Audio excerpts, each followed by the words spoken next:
The test is in 4 parts: Part 1, Part 2, Part 3, and Part 4. Now look at Part 1. Part 1. IELTS practice. Questions 1 and 2. You will hear a tutor and some students discussing science and ethics. You should answer the questions as you listen because you will not hear the recording a second time. Listen carefully and answer questions 1 and 2.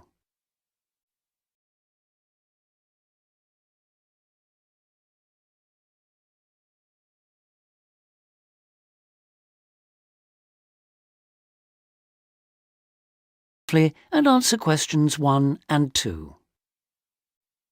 In the 19th century, scientific discoveries took a long time to produce any actual applications, and scientists might have had a case for giving little thought to the social or environmental impact of their work. That all changed in the 20th century, with the huge advances first in physics and then in biology. Science started to play a much more important role in our lives, and the relationship between scientists and society became much closer. Many scientists became increasingly concerned about the ethics of what they were doing, as they quickly saw the consequences. The benefits, such as vastly improved crop yields and the eradication of diseases like bubonic plague, but also terrible damage in the form of pollution and chemical weapons. Yes, but some scientists still claim even today that their only duty is to make public the findings of their research. They need to do that, of course, but I think the key points are that they ought to stop making any distinction between pure science and applied science, because in practical terms it no longer exists. And also they must accept full responsibility for the consequences of their work. Now listen and answer questions 3 to 10.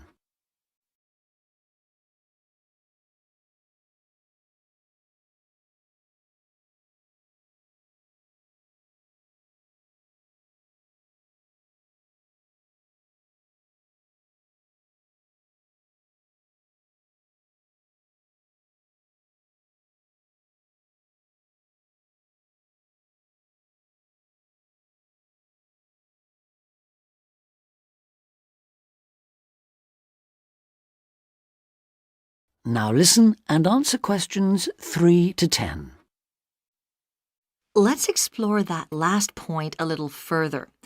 How can scientists put that responsibility into practice? By educating the public, particularly through the media and at the workplace. Another thing they must do is advise on what might one day go wrong as a result of what they're coming up with now. That seems essential. And just as importantly, if and when things do go wrong, they need to sort them out, especially where the fault lies with the original research. How do you feel about the international role of scientists, given that their work crosses frontiers so readily? I think it gives them, or at least should give them, a global view. In this respect, some of them are better placed than many politicians to see how new discoveries are likely to affect particular parts of the world. But will the politicians listen? Probably not. But I'm not suggesting getting involved with politics or politicians.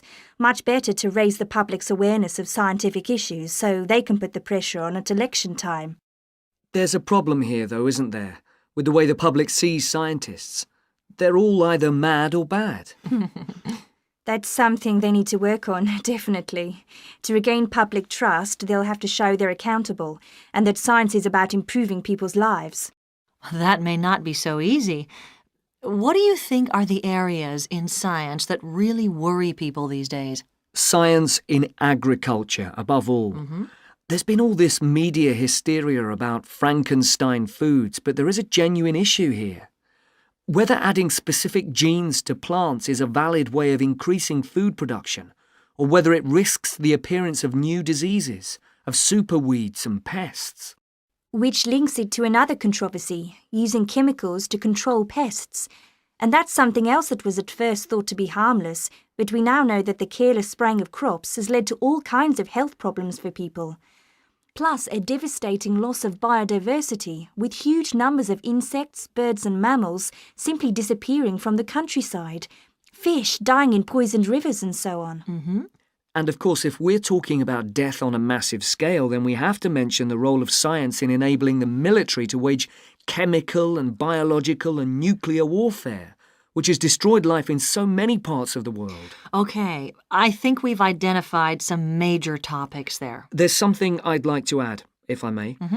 Sure, it's important for scientists and future scientists to talk about major issues like these, but we might also want to look at what we can do or not do in our everyday lives, particularly as many of us will be earning more money than we actually need for basic necessities. I'm thinking here of things like burning fossil fuels by driving everywhere. What do you think? Well, something that scientists seem to do rather too often is take planes to distant places, which is highly damaging environmentally. For instance, to attend conferences on subjects like the disappearing ozone layer. When nowadays they could probably stay at work and use a video conferencing link anyway. Which may in fact be an example of how progress in computer science can impact positively on the environment. But going back to harmful things, what else can be done? Again, on the air transport theme, there are the huge distances a lot of consumer goods travel before they actually reach the shops in this country. This seems another extreme waste of energy, especially if much of what is being produced and carried is packaging. Perhaps it's worth shopping for more locally produced items.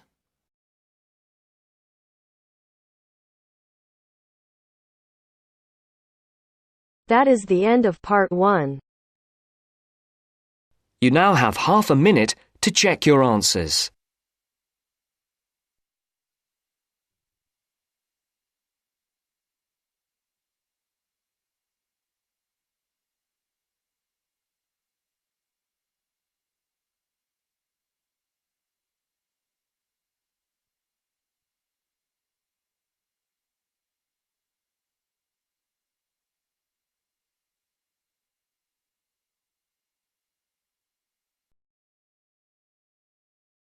Now turns to part 2. Part 2. First, you have some time to look at questions 11 to 16.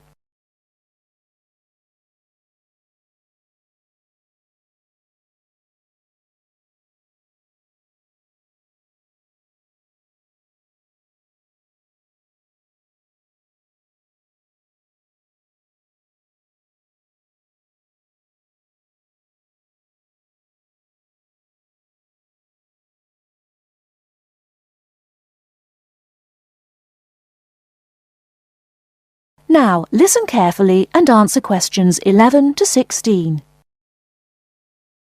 Hello, Sue. Fancy meeting you here.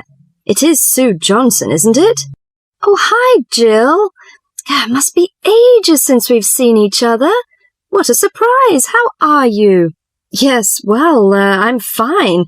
I just got back from 2 years teaching in Hong Kong, actually. Oh, I thought you'd gone into computing or nursing.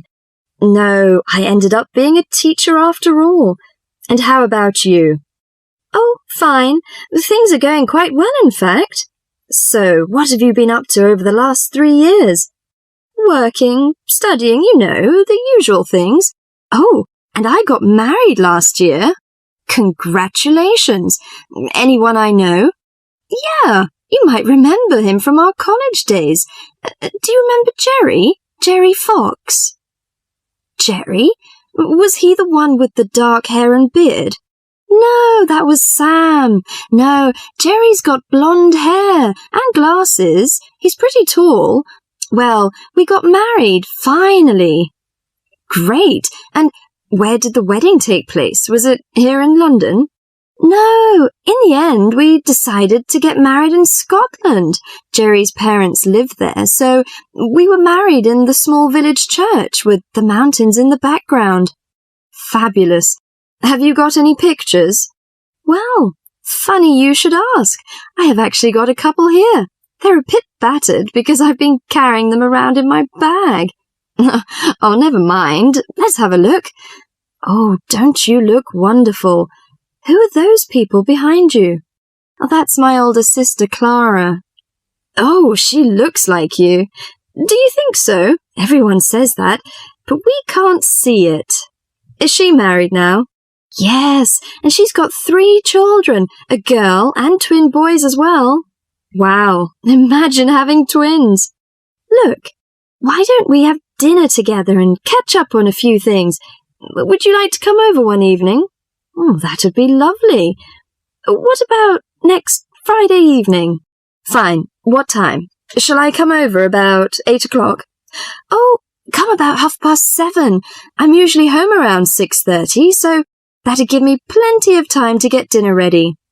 Oh, fine. And, one last thing. Where do you live? What's the address? Oh, good thinking. Here's my card. The address is on the back. We've got a flat in an old house. We live on the 3rd floor of a large old house. The house has been converted into flats, so when you arrive, you'll need to press the bell, second from the top. The bell second from the top. Okay? There's a little intercom arrangement, so I can let you in. Right. Okay. See you on Friday, then.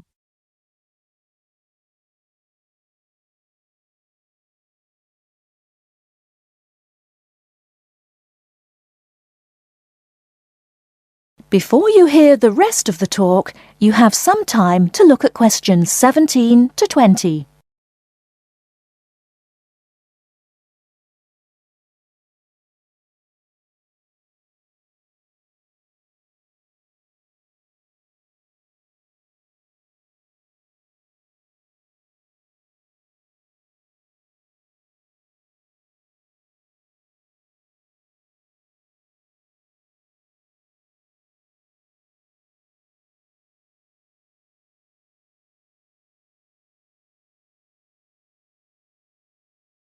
Now listen and answer questions 17 to 20. Welcome, Jill. This is my husband, Jerry. Jerry, this is Jill. Hi, Jill. Nice to meet you. Hi, Jerry. Well, let's come in and take a seat. Sue told me that you've just returned from Hong Kong. Was it a pleasant trip? What kind of city is it? Oh, well, Hong Kong enjoys a reputation for the flourishing business. It has a population of around 6.6 million. Much larger than that of Sydney, right? Sydney has a population of 4 million, I think. Yes. Did you enjoy staying there? Well, being a metropolis has advantages. You get the latest films and music. There's always something going on, and there's such a wide variety of different people and cultures that it's difficult to get bored. Of course, all this has its downside. The cost of living is very expensive, and most people cannot afford to go out very often. So although the entertainment is available, you have to have a lot of money to enjoy it. Another problem is, like most big cities, there's a lot of crime. What about the weather? I suppose that it gets a lot of rain. Not always. In summer it's humid, but it's cool and dry in winter. The average temperature in June and July is about 91 degrees Fahrenheit. Hotter than here. The best seasons are spring and autumn. They are mild and agreeable. Is there anything you particularly miss of staying there? Yes, the tasty local food is to my liking, especially the seafood. Hong Kong also enjoys the fame of a paradise for shopping, but I'm not very keen on that, you know. I suppose it must be your favourite. Most shopping malls in Hong Kong have longer opening hours than those in Sydney. Some are even open the whole night during the Christmas holidays. Oh, it sounds lovely. I hope I have a chance to travel there. And I can be your tour guide. Yes, that's great.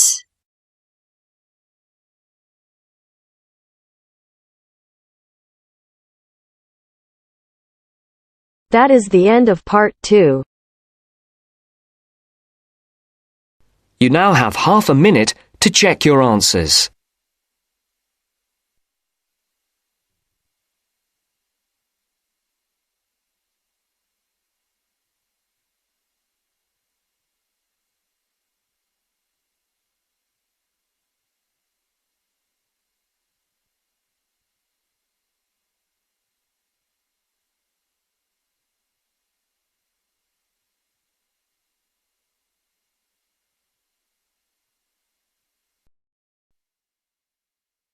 Now turns to Part 3. Part 3. You will hear a lecture about the history of the tomato. First, you have some time to look at questions 21 to 25.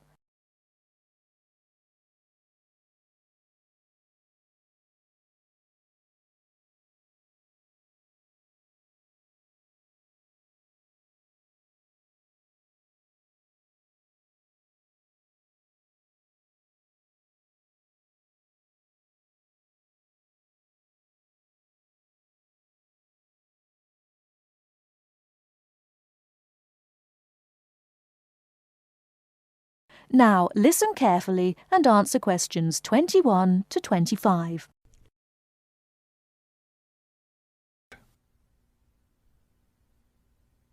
The tomato is a popular vegetable, which figures in the cuisine of many countries around the world.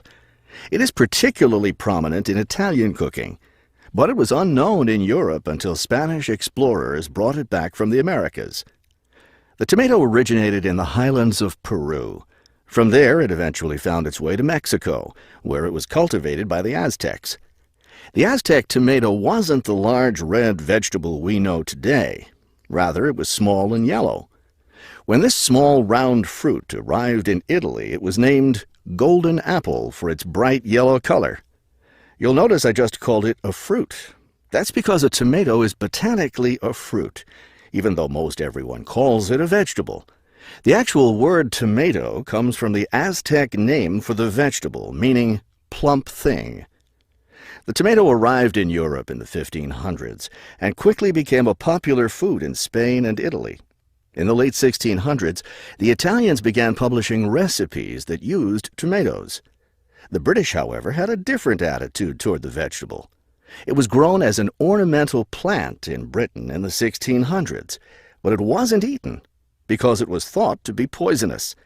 It wasn't until the 1700s that tomatoes became part of the daily diet in Britain.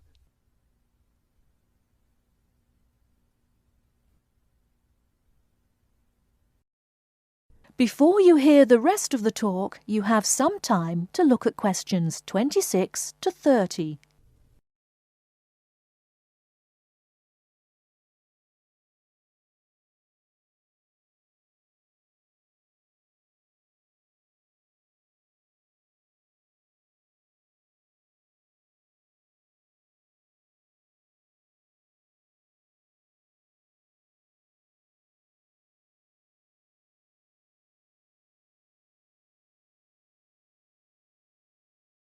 Now listen and answer questions 26 to 30.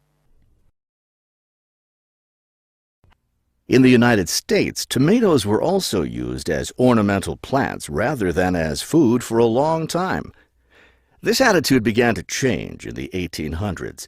In 1806, a gardener's calendar mentioned that tomatoes could be used to improve the flavor of soups and other foods. Thomas Jefferson did much to enhance the tomato's reputation as a food. He first served tomatoes to visitors at his home in Virginia in 1809. Then in 1820, a man named Robert Gibbon Johnson decided it was time to discard once and for all the idea that tomatoes were poisonous. To prove his point, he ate 1 kilo of ripe red tomatoes in public. 2,000 people gathered to watch this feat, which took place on the steps of the courthouse in Salem, Massachusetts. Amazingly enough, Johnson survived this stunt. The popularity of the tomato as a food began growing rapidly. Soon people all around the country were eating tomatoes. By the 1830s, American newspapers and magazines were publishing thousands of tomato recipes. However, all those recipes involved using tomatoes in some cooked form. Tomato salads and sandwiches were still unknown. It wasn't until a century later, in the 1930s, that it became popular for people to eat raw tomatoes. That is the end of Part 3. You now have half a minute to check your answers.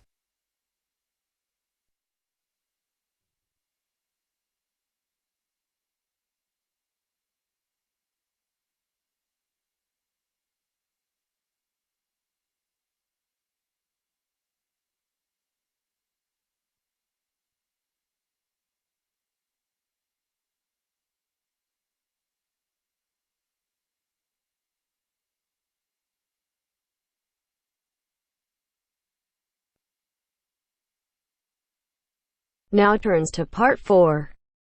Part 4. 4. You will hear an extract from an introductory talk given to a group of students who have just entered a university residential college. The speaker is the principal of the college. Listen to what the speaker says and answer questions. First, you have some time to look at questions 31 to 40.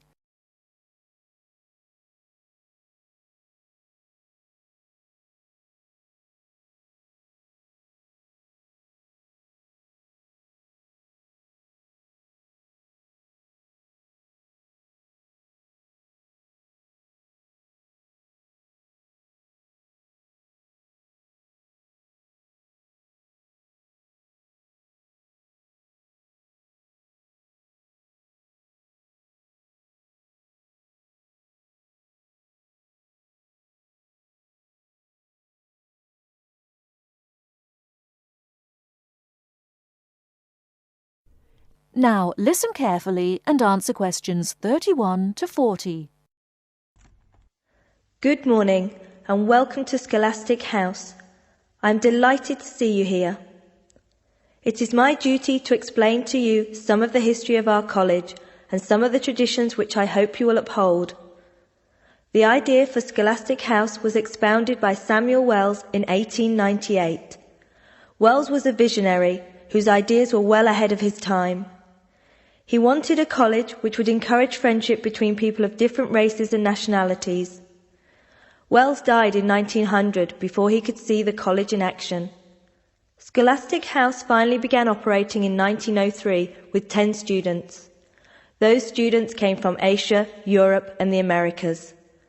At that time, Scholastic House accepted only male students, although it has been co-educational since 1963.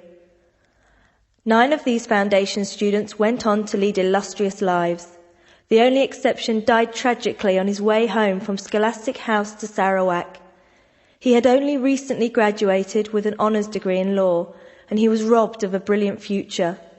The other 9 students, as I said, led very fulfilling lives. 3 became political leaders, 3 became doctors. Perhaps the most famous graduate became a university teacher and was responsible for the introduction of modern teaching training methods in his country. 2 of the original group became senior engineers and went on to deeply influence the way the water systems of their country were exploited. The college ran into hard times during the period of the Great War, 1914 to 1918, when the charter of the college was interpreted to mean that neither students nor staff could take part in the war effort. Many people felt that this indicated a lack of national spirit, and the walls of the college were frequently marked with graffiti. Meantime, outside the college, tens of thousands of young men went away to fight in Europe, never to return. The college was building a reputation for learning and for tolerance of opposing views. Scholastic House debate and discussion nights were open to the public in 1927 and have been available to anyone who wishes to attend ever since. It is a proud tradition of the college that any view may be expressed, provided that it can be defended intellectually. Over the years, topics which were controversial at the time have been discussed and debated. Why should we do this? The publicity we receive is often sensational, and there is no joy in encouraging argument for its own sake. In fact, that sort of discussion just increases tension.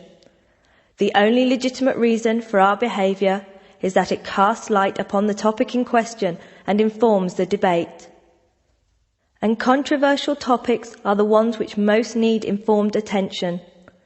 As the world forges ahead, we often find our scientists have outstripped our philosophers.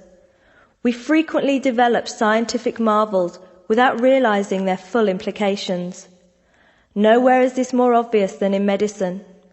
We are now able to keep people alive far longer than before.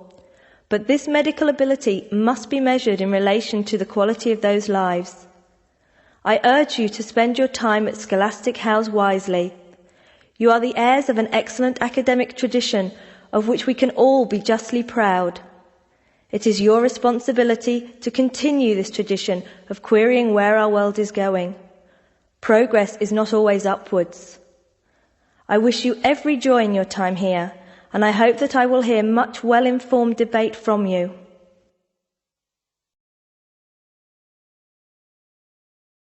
That is the end of part 4. You now have half a minute to check your answers.